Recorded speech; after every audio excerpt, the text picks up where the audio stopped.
네, 안녕하세요. 데이업 시청자 여러분들, 그리고 S5일 주주분들. S5일이 지난 7월 26일 실적 발표를 진행했었는데요. 따라서 2분기 실적에 관해서 한번 얘기를 드리고, 이제 엊그저께 이제 이스라엘이 하마스 정치 지도자를 이제 암살했다는 이슈로 이 중동 갈등이 심해지고 있다고 하는데요. 네, 이 부분까지 한번 살펴보도록 하겠습니다. 먼저 S5의 2분기 실적은 어땠고 사업 부문별로 어떠한 상황인지 한번 살펴볼 거고요.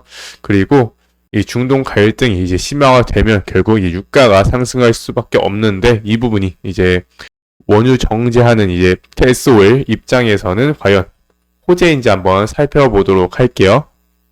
S5는 2분기 실적이 정제 마진 하락에 따른 정유 부분 실적 둔화에도 이 석유화학과 그리고 윤활유 사업 호조에 힘입어서 이 전년 동기 대비 대폭 개선된 실적을 기록했다고 밝혔습니다.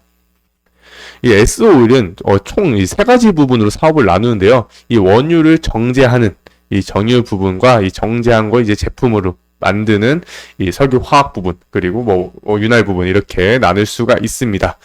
이 그러니까 먼저 이제 정유 부분은 이 미국 중심의 휘발유 수요 부진과 이 해상 운임 상승으로 이 유럽향 경유 수출이 이제 제한되면서 이 약세의 모습을 보여줬다고 하는데요. 그리고 이 두바이유, 두바이유가 있는데 이 두바이유가 가격이 원래 상승하면은 이제 이 S5일도 실적이 오르는 경향이 있습니다. 다만 이제 두바이유가 가격이 좀 하락하는 모습을 계속 유지하면서 결국 이 영업이익이 이렇게 좀 안 좋은 모습을 보여주었다고 하는데요. 이 부분에 관해서는 이제 뒤쪽 중동 갈등 부분에서 조금 더 이제 자세히 다뤄볼 거니까요. 그때 다시 한번 보도록 하겠습니다. 그리고 이제 석유화학 부분은 이 전체적인 이 수요가 상승을 하면서 그리고 이제 영업이익이 상승하였고, 그리고 윤활 부분은 워낙 원래 이 부분이 조금 마진율이 높습니다. 그래서 이 사업 부분인 이 윤활 부분 사업 부분이 이제 견고한 영업이익을 계속 꾸준히 이어나갔다고 전했습니다. 그 S5일 측에서는 이제 오는 이 3분기에 이 정제 마진이 이제 여름 성수기 기간 중 이동용 연료 수요 중심으로 이제 반등해서 이 정유 부분이 이번에는 좀 안 좋은 모습 보여주었지만 다시 반등할 수 있을 것으로 지금 예상을 하고 있다고 하는데요. 이 부분은 계속해서 제가 확인을 한번 해보도록 하겠습니다. 따라서 2분기 실적은 영업이익은 흑자를 보았는데 단기 순이익은 적자를 기록하는 모습을 확인하실 수가 있습니다. 이 부분은 이제 그 환율 상승에 따라서 이 환차손이 이제 발생하면서 이러한 부분이 발생했다는 걸 참고만 해주시면 괜찮을 것 같습니다. 아까 제가 S5에 따르면 이 두바이유 하락에 따라서 이 정유 부분의 실적이 안 좋아졌다고 했었죠. 그 이유는 보시는 것처럼 우리나라가 이제 수입하는 원유 중 이 중동산 비중이 약 2021년에는 원래 59.8%에 떨어졌다가 이후에는 2022년에 67.4%, 2023년에 71.9%를 기록 중이라고 합니다. 그래서 결국 이 원유 하락은 이 원유를 정제하고 이 판매하는 S5의 입장에서는 가격을 낮게 잡고 팔아야 하고, 이 원유 가격 상승은 이 정제하고 가격을 높게 팔 수가 있는 겁니다.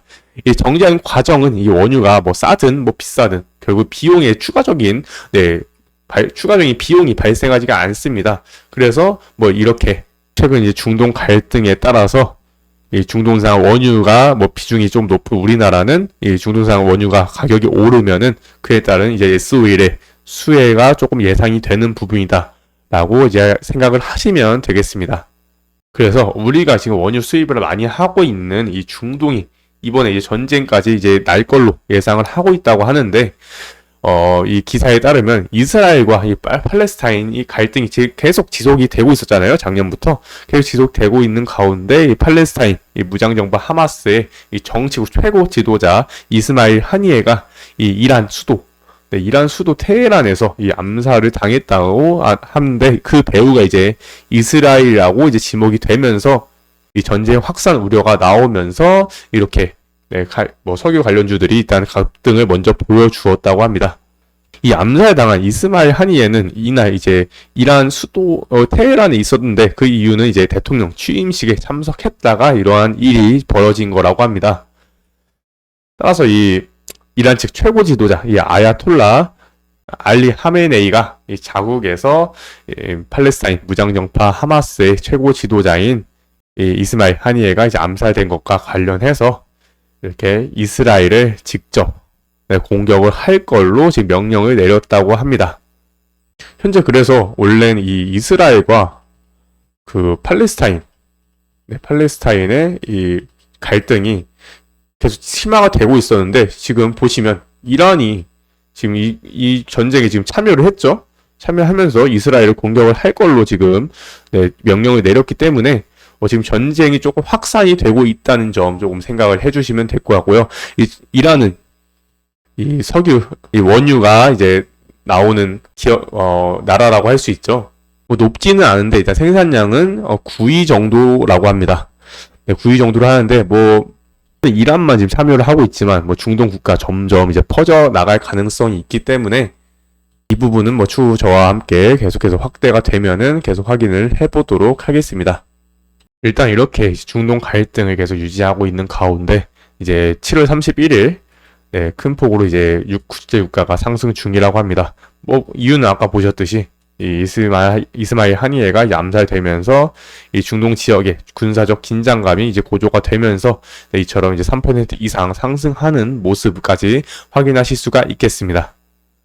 현재 뭐 기술적 분석 좀 보면은 이 2022년 부분에 유가가 급상승을 하면서 이처럼 실적 상승과 함께 계속해서 쭉 올라가는 모습 보여준 이후에 이 금리 인상과 함께 유가가 하락하는 모습 보여주면서 2023년 이제 실적 부진이 예상됨에 따라서 꾸준하게 하락 추세를 보여주고, 현재는 이 7만원과 8만원, 5만원, 7만원, 8만원 구간 계속 박스 구간 유지해주고 있는 모습입니다. 이 SOL 같은 경우는 이 기업은 이제 돈은 잘 버는 기업이지만 이제 사업적인 면에서는 이제 추가적인 뭐 성장 모멘텀이라고 해봐야 이제 제가 아까 계속 얘기 드렸던 이 정제 마진 정도가 있습니다. 다만 현재까지는 뭐 이런 주가 뭐 아까 보셨듯이 원유 가격이 조금 오른 측면은 있지만 그게 지금 계속 유지를 해주고 있는 모습까지는 보여주지 않고 있기 때문에 이런 박스 구간에서 현재 이제 벗어나지 못하고 있는 모습까지는 확인하실 수가 있고요. 다만 이런 중동 갈등이 계속 지속됨에 따라서 결국 이제 원유 가격이 오르고 그 오른 가격이 계속 유지가 되면은 이 S-OIL의 이 매출 상승으로 이어질 수밖에 없다는 점 참고를 해주시면 괜찮을 것 같고요. 이에 따라서 최근 이제 일주일 정도 뭐 매수세를 좀 보면은 기관과 이제 외국인이 조금 매수세를 좀 다 보여주고 있는 모습입니다. 기관과 외국인도 결국 이 중동 갈등에 조금 집중을 포커스를 맞추고 있는 모습인데, 이 부분에 대해서는 추가적인 뭐 매수세가 좀 더 있었는지는 계속해서 체크를 해보도록 하겠습니다. 제가 준비한 소식은 여기까지고요. 시청해주셔서 감사합니다.